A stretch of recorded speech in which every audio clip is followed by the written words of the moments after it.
Yeah, it's kind of an obvious. And we're here. There is the world famous Larry Storch from the F Troop. There's the gang in there.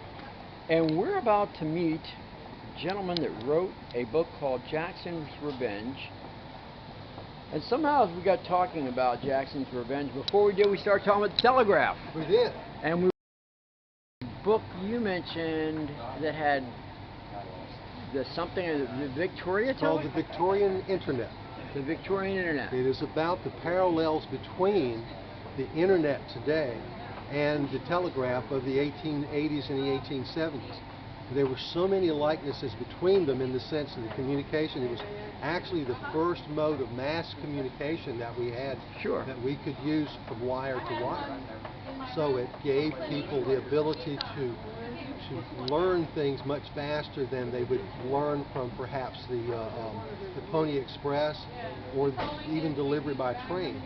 So it gave the ability to communicate back and forth. We now could do it in a matter of hours, not a matter of days.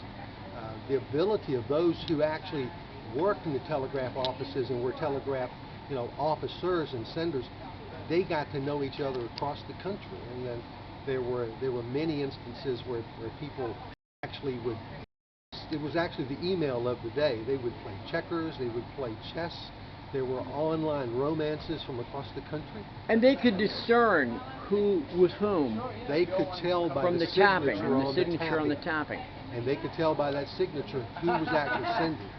They made friends. They had groups of people that if they were sending a telegraph, relaying a telegraph from one station to another to get to a further point, they had people they trusted more than others to properly translate and to carry that properly.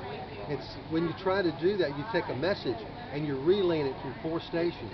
Right. You have to depend on that next person in line.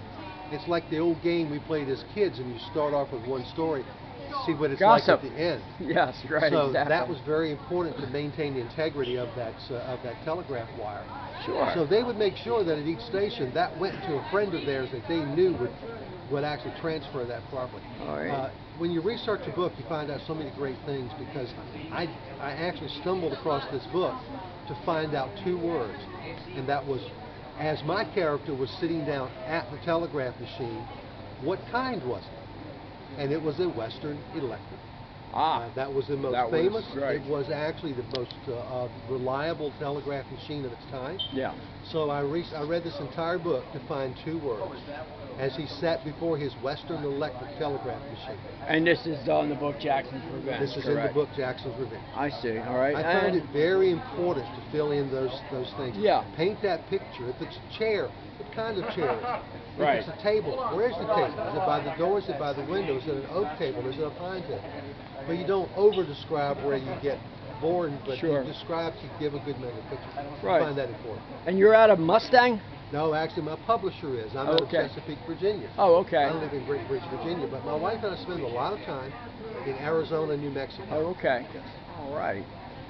All right. Well, hopefully we'll sell a lot of books, get some great exposure here. Well, I hope so. Thank you. On that. Definitely. And that's Jackson's Revenge. It's available, I'm sure, on Amazon. It's available here if you're at the show and get a nice autograph. And then go talk to the